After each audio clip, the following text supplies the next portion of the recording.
This is the More to Life Than Money podcast. Real people, real stories, real conversations about wealth and abundance with your host, J.W. Rayhans.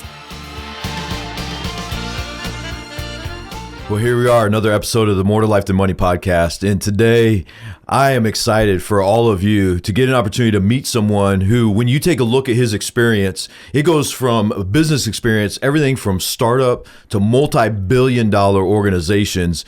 And when you meet him, there's a humility about him where you can tell his decisions are so purposeful. In fact, we're going to talk about a particular decision that was made recently where Ali just decided, you know what, I'm really going to put my focus and attention on something that's so important to me that I'm not going to let work drive my life anymore. And so Ali is just outstanding to have an opportunity for you and I to get a moment to chat.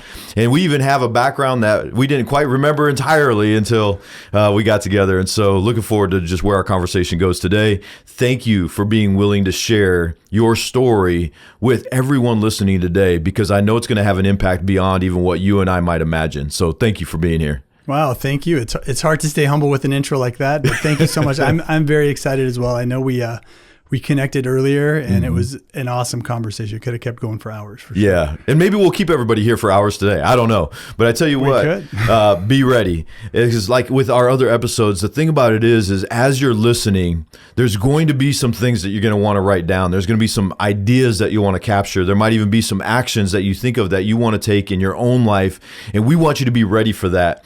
And so, Ali, I'm going to jump right in, because there's a part of your life story that I think is going to be very valuable for everyone to hear. And it's as an immigrant.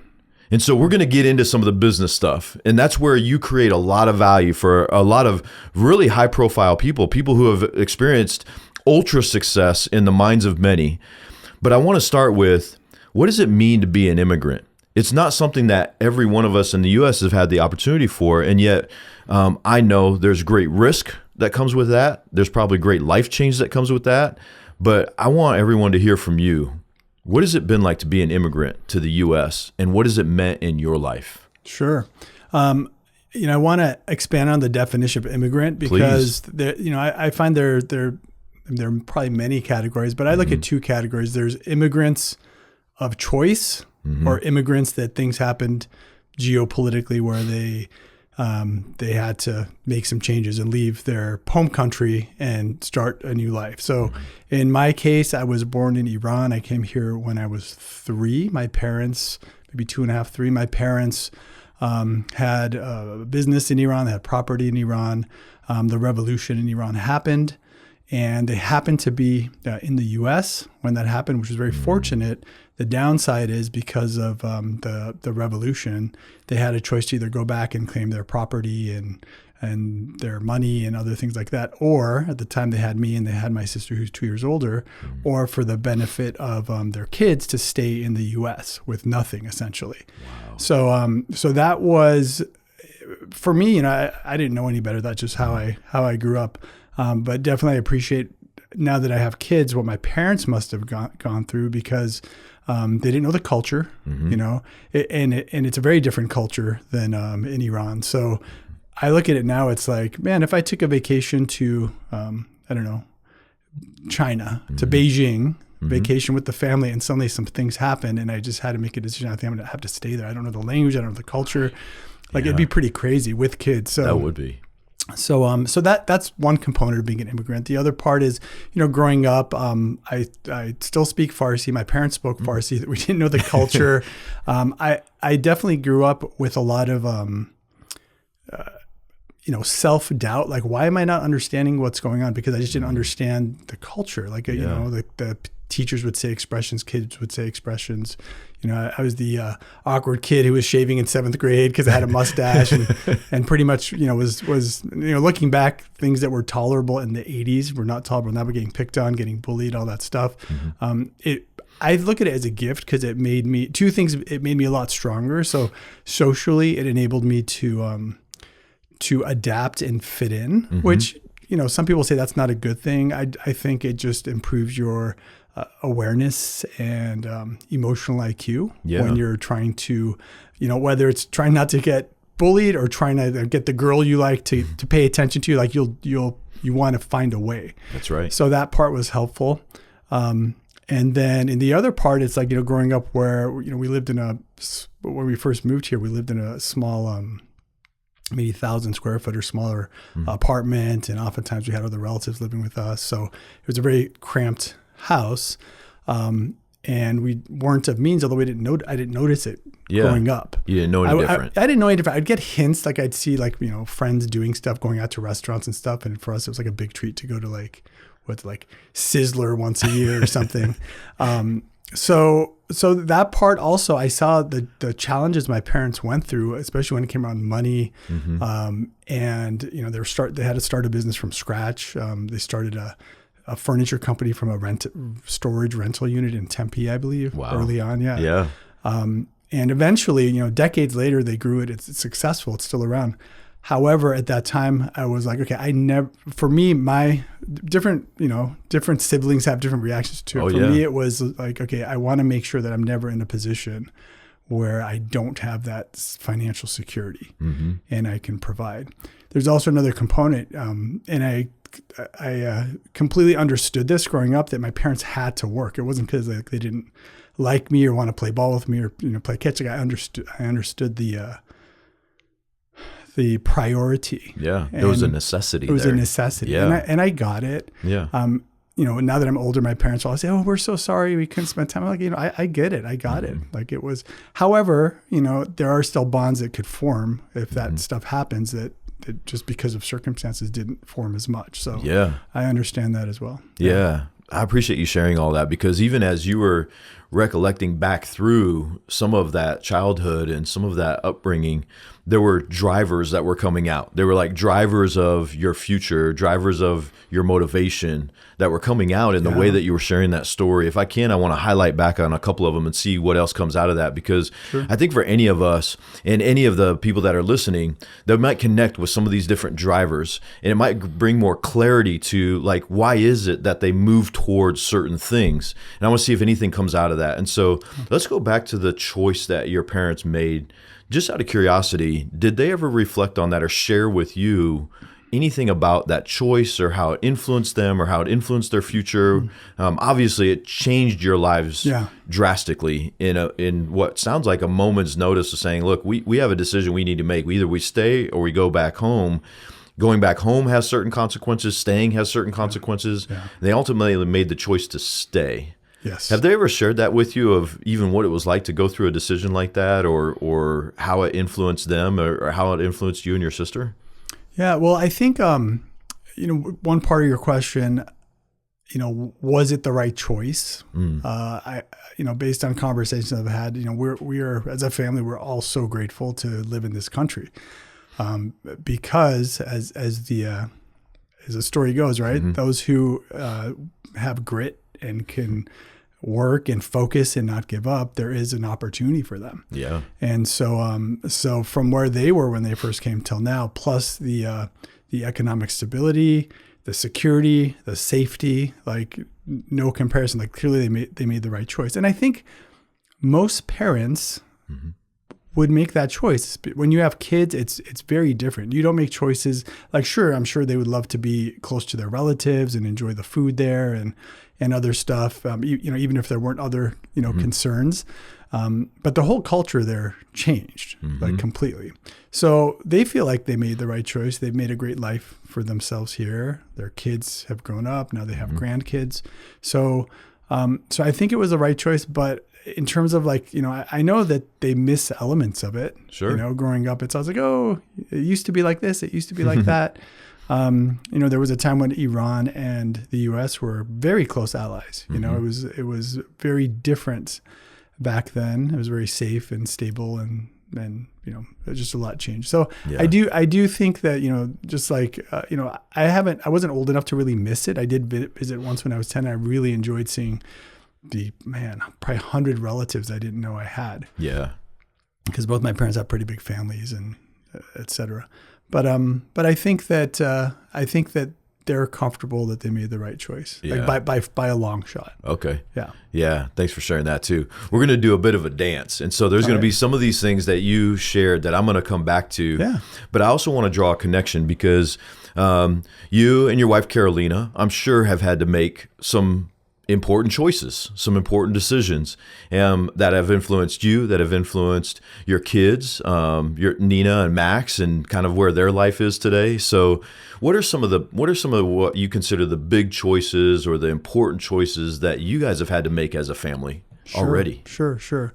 Well, the big choice for me was to marry my wife, Carolina, which is the foundation. And then after having kids, it was really, how much do I want to work towards building a foundation, and how much do I want to balance that with spending time with my kids? So I'm very blessed to be in a situation financially where my wife was able to primarily, be at home. She still works, part-time as a hygienist, but primarily like she was able to be there, which different people have different needs or ideas of what they want to do in a partnership, in a relationship.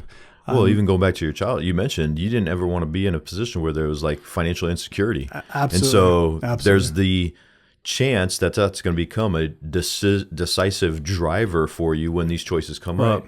And yet you share, we made the decision that we wanted her to be able to be at home. Right. And there could be sacrifices in that. So helping sure. everyone draw these connections between almost like an internal mental battle sometimes that you may have had between things that you determined you were going to be driven towards, as well as factoring in, but what's it that we really want? Right. And I think that's the important question. Like we were really good at communicating what do we really want? And I think, that you'll see this theme that goes back from the work I did with businesses to some major decisions I made, which I'll get to as well.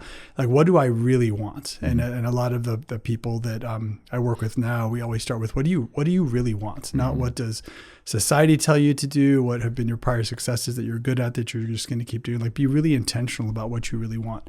So I think the most recent decision I made was I approached my business partner of 10 years in a business that I love doing. I love the work, and I had been pondering this for a while, and I had to tell myself, look, my kids are 9 and 12 at the time, and I'm doing the math. I'm doing the, like, how much time do I have left with my kids? Presumably, if they move out of the house or go to college out of state or something. How many more summers do I have with them? How much more can I travel with them? And I told him that I can't really control that runway as much as I love the work I do and the impact we make and all that. And he was very understanding. So we amicably parted ways after a few months, and he's got a great team in place and everything worked out fine. But for me, it's a decision I see a lot of people make around, especially around midlife, whatever level of success. It's a decision. For me, the decision was, and I actually wrote this on. I'm very operationally minded, so I had a whiteboard, and on one side I wrote where would I be 5 years from now if I continued the path I'm on? Yep.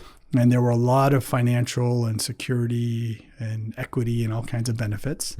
And then where would but what would the downside be, given that I have these years with my kids, and especially with my upbringing, the story I shared with you. Like, once I laid it out, the pros and cons, it was the regret of not being able to travel and spend time with my kids the way I wanted to. Way outweighed all the other benefits of the partnership I was in. Yeah. Can I acknowledge something real quick? Yeah. And this is something that I've seen in you in our conversations and carried witness to because of the relationship that my brother had with you when you guys worked together. And I'm seeing it come back up. And so I just want to acknowledge something, because for any of you listening, I think this is going to be one of those things that you probably want to write down and come back to. But Ali, you've mentioned something there of one, there's an important question, is what do I want? Yes. And as you were describing that, there was an element of that where you were also asking what has meaning. In other words, for any of us, it's worth spending the time, it's worth investing the time, if you will, to really ask yourself and reflect on that question, what do I want? What do I really want? Right. And what has meaning? Because then when you mentioned like the operational processes part is, I think many people, they have things that float around in their head on a regular basis. And if we don't get those thoughts out, if we don't get to see them visually somewhere, Yes. then they like continue to circulate, right? And so this is excuse me, the second thing you may want to write down for any of you listening is when you've answered that question, then put it down somewhere, put it on paper somewhere, put it on a whiteboard somewhere, because as you mentioned, the answer becomes clear when you start to see it. And where you described it was, you've got this great partnership going on, you have equity, there's obviously the potential for some financial benefit. And at the same time, you're looking at this going, I only have a certain number of summers left with my kids. Right. And guess what? Those summers are going to pass no matter what.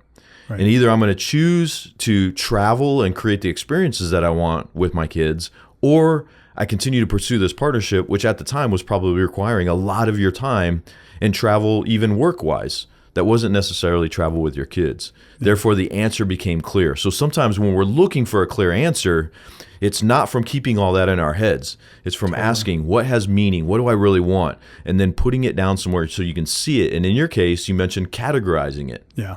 So it does become clear. Absolutely. So we're going to come back to some of that business-wise, but I want to help everyone see a picture of really your experience and expertise throughout the years, because I think that also gives some context to this decision and really the relevance of this decision, going back to even some of the things that you shared in your childhood. So for all of you listening, we're going to come back to these important points from time to time, because I want you to capture those. I want you to see them and really implement and take action on those.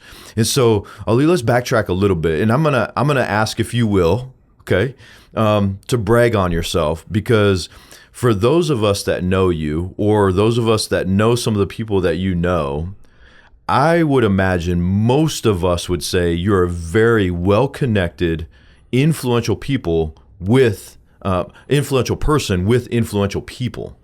And so how in the world do you get to be in a position like you've been in, where you do get to serve as advisor or partner or equity owner or consultant, coach to some very influential people that have run everything from startups to multi-billion-dollar businesses?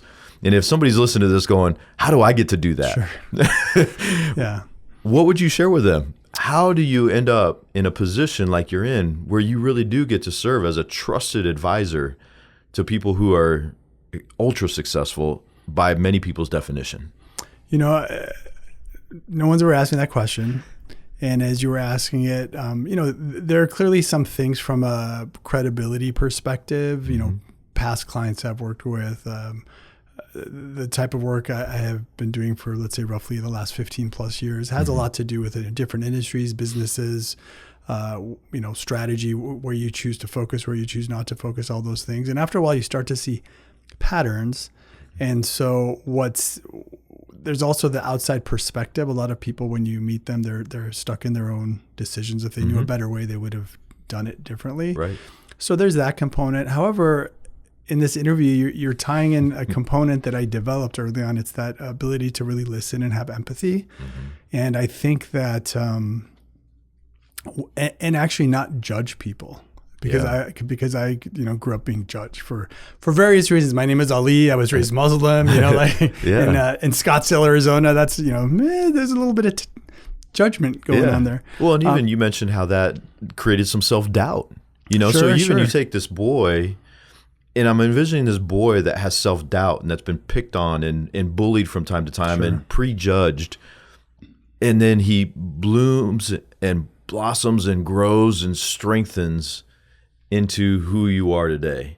Yeah. And so continue on that path of, now there's this humility, there's this ability to listen, there's empathy, to not judge someone or someone's situation that you've now carried into what you get to do. Right. And so at the end of the day, these leaders, CEOs, business owners, they're people just like you and I. They have their own insecurities, and they're afraid of being judged, and they often put on a facade about everything being okay. But you peel back a few layers, and you realize that they're you know, they have to trust you enough to share. And once you understand the whole picture, you can, you know, you can't make anyone do anything, but you could give them some perspective. You can understand what they really want, and then give them some anecdotal guidance or some tips or some very specific things to help them get there.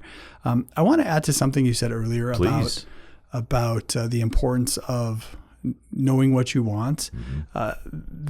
This process that I went through myself, it was actually very, I essentially did what, when I was with my former company, ETW, they have a framework called the MIND methodology. Okay. And I essentially used that framework for my life. So instead of, strategy, you work backwards from the result you want and the key drivers to get that result, and you rank it and you prioritize it and you say, okay, of all the things we need to focus on, let's say marketing or this, that, or the other. But I'm like, what if I did that for my life? Like, what is the ultimate measure of my fulfillment? And it wasn't one metric, but it was, for me, it was 5 different areas. It was my health, my relationships, my self-development, the business and career I had, my charitable giving. Okay. Right. So I went through that for my actual life. So it wasn't a business for me, which was kind of different, but it was really powerful for me. And that's the first time I'm like, okay, I need to change something, because if things continue the way they are, I'm going to be really strong on the, financial side, but my relationships, they're going to be at the level they are. I think there's a lot of room for improvement. Yeah. And so that same process actually now, that it was so impactful for me, I do take a lot of the people that I work with today through that. A lot of CEOs, successful business people that are, I had an interesting comment. There was a client that's making probably close to $10 million profit a year. Yeah. And when I told them that, I'm going to take a few months off and go to Europe with my family, they just like, what? I'm jealous. And they're like, we can't do that. We can't take a week or 2 off. And I was like, well, you can. If you have different priorities, you absolutely can. I'm like, if I could do it, I know you can do it. Yeah. But then you have to make choices, right? And I think that's something that I noticed actually a lot of people that I've been meeting recently. These are extremely successful people, probably, decamillionaires plus, investors, former CEOs, part of big companies. And it's almost like sometimes they need to talk to someone like me or someone else to give themselves permission to stop grinding. Yeah. Isn't that interesting? It's really interesting because that's what they've been rewarded for. That's what they built their success on. That's their image. Yeah. Could be part of their ego. And yet when they really go through and they think about what they actually want, they realize that part is better than good enough. Like, they've got that part. And yet they're maybe not consciously, because they didn't write it out, but they may be neglecting their relationship with their partner or their kids. That's like the highest level. Like they've got the financial stability, but yet they're just in this habit of grinding away and doing the next thing and growing the next thing, which is, there's a gentleman who leads a group called Genius Network. And I'm not sure if it's his quote, but he always would say that workaholism is the only addiction that's respectable. I remember you sharing that with me. Yeah. And it is really powerful, because especially in social media, people are showing off. It's like a badge of pride. Oh, I work 20 hours a day. Oh yeah, I work 25 hours a day. Like it's just ridiculous. Yeah. And I need to acknowledge that there is a certain level of financial stability. Like, I get it. If you don't have your basic needs met, then you need to do whatever it takes to get there. Yeah. Especially if you have a family. Yeah. But this isn't the group of people I'm talking about. These are people that they're betting some number. They have some number in their head, right? When I have this much in the bank, or this big of an exit, or this big of a promotion, then I'm going to enjoy my life. Then I'm going to spend time with my kids. Then I'm going to spend time with my spouse. Then I'm going to, actually prioritize exercising, cycle. Right? Yeah. And how often do we know that let's say the path to an exit, or the path to a promotion, or the path to making a certain amount of money, it's never like clockwork. Right. I would say 95% of the time it takes much longer than you anticipated. That's right. You do hear of the overnight success stories, and that's why they're so wildly viral, because that's not usually the way it happens. Right. So if someone could plan their life, and it doesn't mean you just give everything up and only work out 10 hours a day, but if you could start to invest in the parts of your life that, based on your own definition of what a fulfilling life is, you start to invest a little bit, just like, you tell people to save, right? As a financial advisor, just invest a little bit. And the results can be incredible. Like just walking 7,000 steps will double or reduce your risk of things that can kill you in half. Yeah. Like just walking 7,000 steps. That's like, maybe walking 2-3 miles. Yeah. That's a small investment for reducing the risk of death by 50%. It is prematurely, right? Let's lay some of this out for everyone that's listening. Yeah. Because one, for any of you, if you went back and rewound this about the last 5 minutes, there's some very practical ways to kind of take action. And so that's what I'm going to try to lay out. And if I miss anything, you let me know and let's make sure we capture it. Because essentially, if we go back, you utilized a business concept, but you saw how it was helping businesses and you applied it in your own life. And there was something that you mentioned is you found, was it 5 categories, 6 categories that were very important to you, right? Yeah, I actually, I came up with the 5. Those were my 5, but I interviewed about over 100 CEOs and business owners over the course of a year and a half. And it was pretty consistent, those 5. Some people will add more of a religious aspect to it, depending on their let's faith. do this. Give us those again. What were the 5 that you laid out? Because especially health, this could come. These are the common ones. These are the core parts of someone's life when they define what a fulfilling life would be for them. Okay. One is relationships. Yep. One is their health. Okay. One is self-development. Okay. One is charitable giving. Okay. One is their business or career. Yep.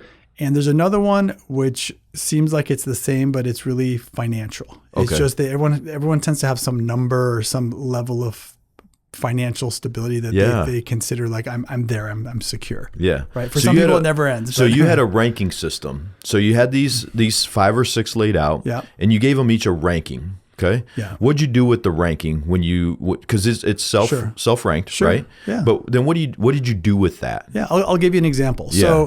So first I confirm with people that these are the right categories, because some people have problems like, for some I would put the word legacy and they're like, I don't like that term because it's too egotistical or something. So, but once they get their groups, which is pretty much consistently those 5, then I say, okay, why don't you rank it on a scale of 1 to 10, how well you think towards perfect it is. Yeah. Right. So they rank that, and it's just more awareness. Like people are starting to think about, these are parts of my life that are important. And then I'll just ask them, like, what's one area that you think is the biggest opportunity that if you start to invest in that part of your life would make it a little more fulfilling? Yeah. And I would say 95% of the time it's relationships or health for these businesses. See, there's a thing. Yeah. I primarily work with business owners and CEOs. Yeah. Well, because you acknowledge these are folks that from a financial standpoint, they have the financial stability part figured out. Right. And so we can fully acknowledge that they've at least achieved a certain position financially, that now they're questioning, like, do I need to make something else of greater priority? Have I sacrificed a certain area of my life? And I've achieved really high success in a certain area of my life. So now where do I need to refocus that? Yeah. And actually, so you just reminded me, actually, something I was going to acknowledge is the importance of habits along the way. Right. So there's certain habits that were formed to achieve that initial financial stability, of which you mentioned it could have been working a lot. Yeah. Right. So the habit of working a lot was formed to achieve financial success in these examples. But now working a lot is not going to be the same habit that's going to allow them to be successful in their relationships. Correct. But there might be some clues in there. Yeah. So, and again, I want to acknowledge you're primarily working with people who they're at a stage in their life that not everyone listening to this is at that stage. But the reality is it helps us all see that we can go through the same process no matter what stage of life we're in to then apply these principles. So go for it. And so I would say about half the people are at that stage. Half the people, when I go through, yes, they still are, like, the biggest pain is they have pains about relationships with their kids or their spouse or their health. But they also have a business. So let's say their business isn't there yet, or the fallacy that money buys you freedom. Well, not if you built a really complex business that's completely dependent on you, right? Wow. Yeah. And so that's the other part. So for those who maybe their biggest opportunity is still their relationships because they are so busy building their business. That's where I dive into like, how do you make your business more self-managed? How do you develop your leadership team to actually be accountable for things so you're not putting out fires, right? So that's for people who that's the bottleneck or the constraint to their life. They're like, I've got the money, but I've got a complex business, et cetera. And so I can't enjoy, I can't work out, I can't vacation. That's an area that I help them in. That's awesome. But not everyone needs that. Some people don't even have, at a certain level of wealth, you don't even have employees. You're just kind of like investing and doing things like that. So let me break down this point is, excuse me, wherever you're at, where you because you mentioned identifying the opportunity, right? Identifying the area of life where there's opportunity. Right. And then for our guests that are listening, I'm going to just encourage them to go, once you've identified that opportunity, seek guidance. Yeah. Seek guidance in that area. In this case, with the people that you're talking about, that guidance is coming from you, right? They're seeking that guidance from you. But for any of us, when we identify the opportunity, seek guidance from someone who has expertise, or maybe they've got success. And that doesn't always mean that you need to pay someone. You might be able to find someone in your life that you respect, that has had success in that area, and you go to them and say, hey, would you be willing to give me some guidance in this area? So thank you for sharing that part with us. No problem. And you identify the opportunity, seek guidance. Seek guidance. And I'm just going to share two quick wins that a lot of people in those areas could do. So one, on the stories are powerful. Yeah, on the relationship side. This is actually one of the things. So a lot of people I mentioned on the relationship side, some is with their kids, so it's a little bit more complex based on the age of their kids. But let's say with a spouse or life partner. These are busy people. This is someone that maybe they're grinding or, whatever, working a lot of hours. And so one simple thing I often suggest they do is just time block, some trips and some date nights on your calendar for the whole year. Okay. So you're pre-planning these. Pre-plan. You don't even have to worry about what you're going to do. Yep. Just block it. Because it's very rare that you're going to suddenly, like, it's a Monday and you're like, hey, there's a 3-day weekend. Let's plan something, right? Yeah. Most likely you've got things already in those weekends. So you can't do the kind of trip maybe you wanted to do. Yeah. Or even with friends. A lot of people are, if they're good with their spouse and they're good with their kids, the next layer that they may neglect is their friends. So even time block with friends, like just set the time aside because, the calendar fills up. So just start to do that. That's an easy step that anyone could do. There is a very powerful Harvard study on longevity. Okay. It's the longest running study. It's over 80 years that they've been studying graduates of Harvard. Every year asking them questions about their financial situation, their health, do they argue? Are they married? Like all the things, like very comprehensive. And they found that the single best indicator of who will live to be 80 years old is the quality of relationships they have at age 50. Okay. More than genetics, more than health conditions. Now just think about that for a second, right? Like, genetically I'm prone to get diabetes or I have all these issues. That's not as powerful as of an indicator that you'll live to be 80 as the quality of relationships you have when you're 50. So even if you selfishly look at relationships like medicine, like a guarantee that you're going to live longer, like wouldn't you invest in that? Yeah. Right? Yeah. So there's so many things like that. So one of the tips is the time blocking, which I'm a big fan of. I think the other one, and this more applies to people that are approaching middle age, is walking. Walking in the morning, let's say 7,000 steps or a few miles on an empty stomach. So you're fasted because you haven't eaten anything since the night before. You don't have to do like a keto diet or anything. You're already in a fasted state. And so any calories you burn, let's say you walk 3 miles, it's maybe 400 calories, depending on how much you weigh. You're going to burn 400 calories of visceral fat. The fat that clogs your inner organs and drives stress, et cetera. So for some of the people, if you're working and you're like, I don't have time to exercise, I get it. I've been there for many years, but you can put AirPods in, you could listen to this podcast, right? That's right. And you can be productive while you're walking and knowing that you're actually getting rid of the most dangerous fat in your body. Yeah. So those are two things that a lot of people embrace. Those are simple habits. You don't have to quit your job and just go all in on these things. They're pretty innocuous, but they're really powerful in terms of the impact on your relationships and your health. Yeah. Well, and you even touched on something else that is a term that's used, which is stacking, in terms of, where, okay, I just woke up. I'm going to go for a walk. I'm going to listen to something that's mentally stimulating or inspirational or motivating or healthy for my brain to listen to. Totally. And now you've just maximized those minutes, if you will. You've maximized that time for multiple purposes that are helping to feed and fuel your health, which then can feed and fuel your relationships. You're learning stuff. It's the morning. You're being inspired. Yeah. The ultimate stacking, which I haven't done since maybe 4 or 5 months ago, was I would do that in the morning. There's a nice area where there's like a canal I walk by when the weather's nice. Yep. And I would have hand weights. Look at that. I'm like listening, I'm walking, I'm doing like all day. Like, this is so cool. I feel super productive. That 1 hour is like I've already won the day. Right? Yeah. Well, and you shared something else very valuable with us, which is, sometimes we can learn, like from the Harvard study that you're talking about, we can learn what maybe some healthy priorities are based on some of these studies. I remember reading a similar study years ago where I think it got nicknamed the deathbed study, where they were asking people about their life in the final moments. And most of what they shared was a deciding factor to be regarding relationships and contribution. Yeah. And so I remember having the thought and then sharing this thought of, well, why wait till the end of your life to realize that? Why not start practicing that today? Absolutely. And so regardless of financial position, regardless of current health situation, you can kind of take those studies and say, how do I apply that now?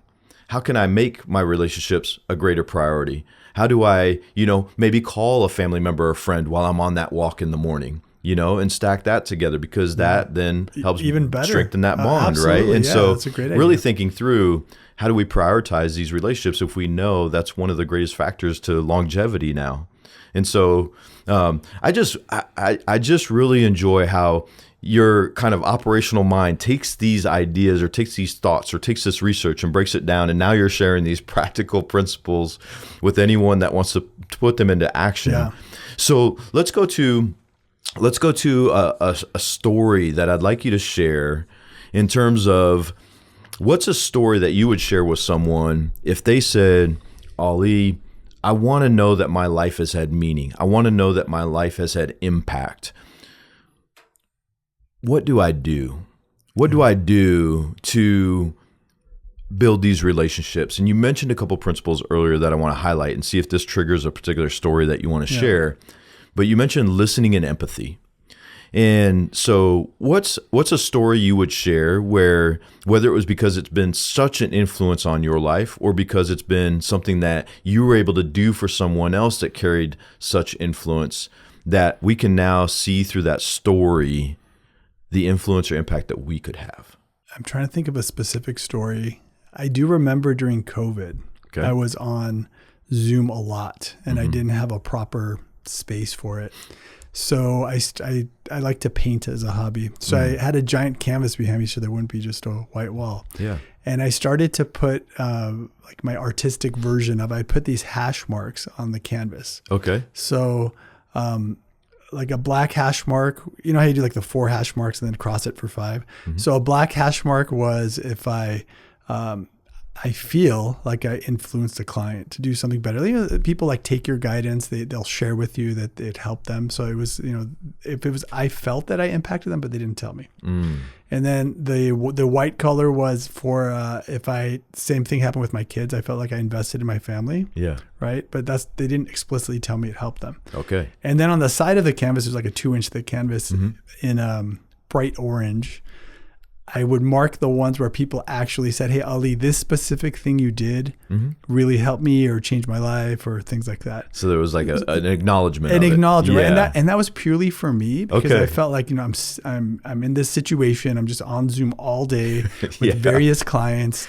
And when you do services work, it's hard, sometimes very hard to feel like you can see the fruits of your labor. Like if I was builder. I can look at the billing, like, look what I did. Sometimes it's hard. Like it's good. You can see KPIs and metrics, and clients will attribute like, hey, we grew this much, and thanks, for helping us with the process. You're making the invisible visible. Yeah, I was really trying to, because it was a little bit challenging. As far as a specific story, I think that, right now with the mastermind group I have, it happens quite frequently. Like I'm just trying to think of a top of mind one recently. Yeah. I was speaking to someone, and she mentioned that her whole life she thought that there was this, rare air of people that are CEOs of big companies, and there's something that they know that she has to figure out. And she's just not there yet. And the irony is, meanwhile, she was coaching some of the big, CEOs of Fortune 500 companies. Oh, no kidding. She was their advisor. She was their coach. And yet she didn't see herself as being, figuring it out. Like, what am I missing? I'm like, are you kidding? You're who they go to. Yeah. So clearly you know many things, right? So, and sometimes it's just, again, going through those exercises to let people know, like, hey, you're by your own definition, you're quite successful. By maybe society's definition, or you think like there's this pressure, and maybe it's something when people are less successful in their mind, they're like, oh, I need this thing to be successful. And they may have even passed that thing, or maybe that thing was even a silly thing to compare yourself to. Yeah. And so I really enjoy letting people know that they are, by their own definition, they're very successful. Right. And so what do you want to do with that? What do you want to do? Like, what would make you even happier? If you're fulfilled yourself, how can you help other people? Yeah. Who gets you excited to help them? I have another story now that you asked the question. There's one of my first, when I started my my Impact Delivered group, my first client, he's an amazing guy, and he's a friend. And I took him through this process. It's really funny. So he's super successful. He's got millions of viewers on YouTube. He's making really good, relatively passive income from YouTube advertising. And I took him through this process. Like, hey, what's your definition of success here? And I said, it seems like what you really just want to do is take your art to the next level, and you want to be more creative with it. And that's all you want to do. Like everything else that he was launching some kind of like a B2B business and doing these other things for businesses. And he realized, like, I hate this stuff. Why do I want to work with businesses that may be annoying to work with, et cetera? I just love what I do. I'm like, do you realize you're in like the ultimate situation? Your income is phenomenal. You have millions of followers. Most people would die. Like, you would have their dream life, and yet you think you need to prove that you're good at business by doing this other thing. Like, it just makes no sense. So the funny thing is, after 2 days, he called me kind of sheepishly. He's like, Ali, I know I just joined your mastermind, but I just realized that all I want to do is this, and I don't need a mastermind. And I quit 2 of my other masterminds that I'm in. And if it's okay with you, I'm like, dude, don't worry about it. You don't have to, you'll get a refund, or you don't have to pay. Like, everything's cool. Like, I'm actually honored that this process gave you the clarity to know, like, you don't have to keep jumping to the next thing. Like that, for me, that was like, that was the biggest win. Oh, it absolutely is. That's so great, right? Yeah. So people spend a lot of their effort on things where they're trying to almost prove something to themselves that may not be healthy or relevant or valid. Yeah. Instead of thinking of what they really want. And I hope everybody listening got to this point where they can ask themselves that question. Yeah. Why are you driving towards something? Is that what you really want? Or is it something that a story you told yourself many years ago that means you're smart or successful? And it kind of goes back to, we talked about, like, a lot of people are keeping up with the Joneses, all these symbolic things that they make foolish financial decisions on because they think it'll make them happy. Yeah. And, I'm a car guy. I like nice cars. Like, that actually does make me happy. Every time I jump in a car, like, I'm like, yes, this is fun. Yeah. But for some people, it's to portray a certain image. Right. Yeah. And it gets more expensive from there. Right. Yeah, it does. The houses, the jets, the other crazy things that people spend a lot of money on. So. Yeah. There's two questions I really enjoy asking any of our guests on the podcast, and I want to let us finish with those because my imagination is telling me not only are you going to bring your own thoughts into your response to this question, but you might even be bringing the thoughts of a lot of the people that you get to work with into these questions as well. And so the one I want to start with is I want to ask you, with where you're at today and all that you've learned and you've experienced, if I just simply asked you what's important about money to you, what would you say? What's important about money to me? So I look at money as a tool that enables me to amplify the things that are important to me. It gives me options, right? Yeah. So for me, the more money I have, the more I can do things. For me, right now I'm in this phase in my life that I really enjoy helping a lot of high impact nonprofits and companies that are making a difference here in the Valley specifically, as I build my network and I'm able to connect incredible people and have them do incredible things together. So for me, that's what money is to me. It allows you to amplify what you're doing. It allows you to amplify your impact. It allows you to amplify what it is you're really going after. Yes. And there is that quote that says, money doesn't make a man. It unmasks the man, right? So, some people, they'll amplify things that may not be that great. Yeah. Right? Yeah. This leads us into the second one, though, which is how do you define wealth and abundance?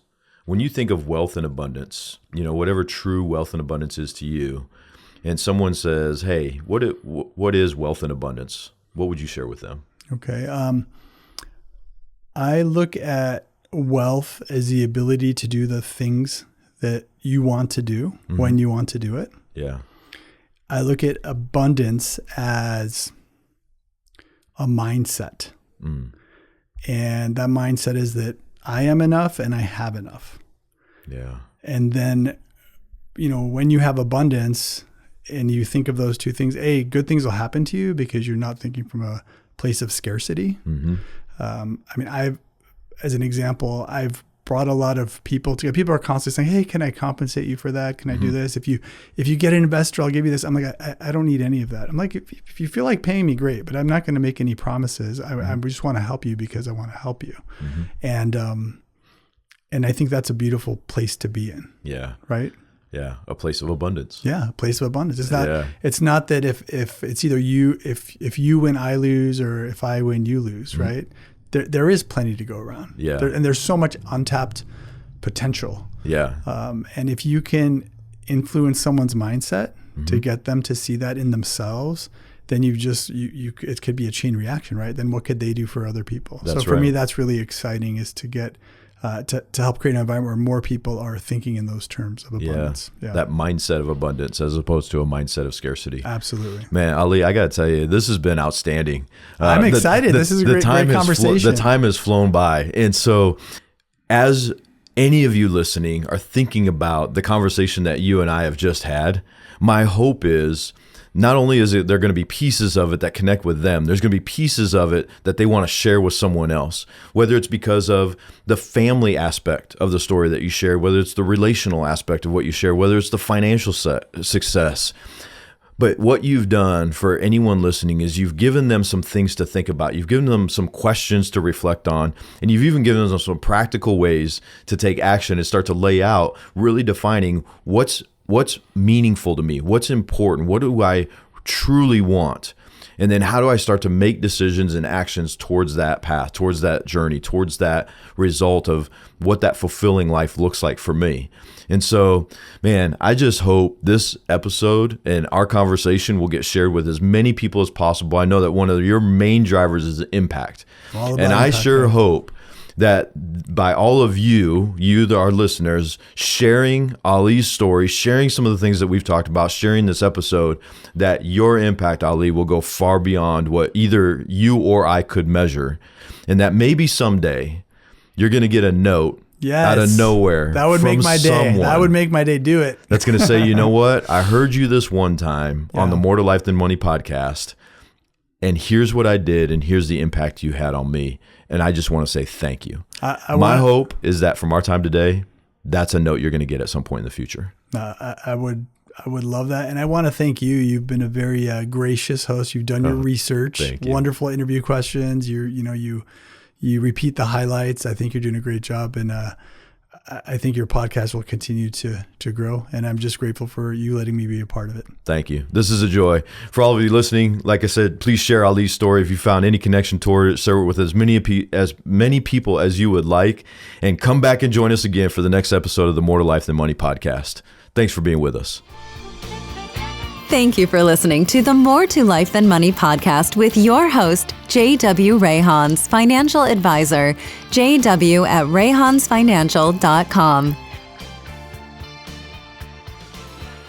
Guests are not affiliated with or registered with Cetera Wealth Services, LLC. Any information provided by guests is in no way related to Cetera Wealth Services, LLC, or its registered representatives, unless otherwise noted as a representative of Cetera Wealth Services, LLC. The opinions contained in this material are those of the author and not a recommendation or solicitation to buy or sell investment products. This information is from sources believed to be reliable, but Cetera Wealth Services, LLC cannot guarantee or represent that it is accurate or complete. Securities offered through Cetera Wealth Services, LLC, doing insurance business in California as CFGAN Insurance Agency, LLC, California Insurance License Number 0644976, member FINRA/SIPC. Advisory services offered through Cetera Investment Advisors, LLC, a registered investment advisor. Cetera is under separate ownership from any other named entity. California Insurance License Number 0M15552. The views depicted in this material are for informational purposes only and are not necessarily those of Cetera Wealth Services, LLC. They should not be considered specific advice or recommendations for any individual. Neither Cetera Wealth Services, LLC, nor any of its representatives may give legal or tax advice. 313 North Gilbert Road, Suite 200, Gilbert, Arizona 85234.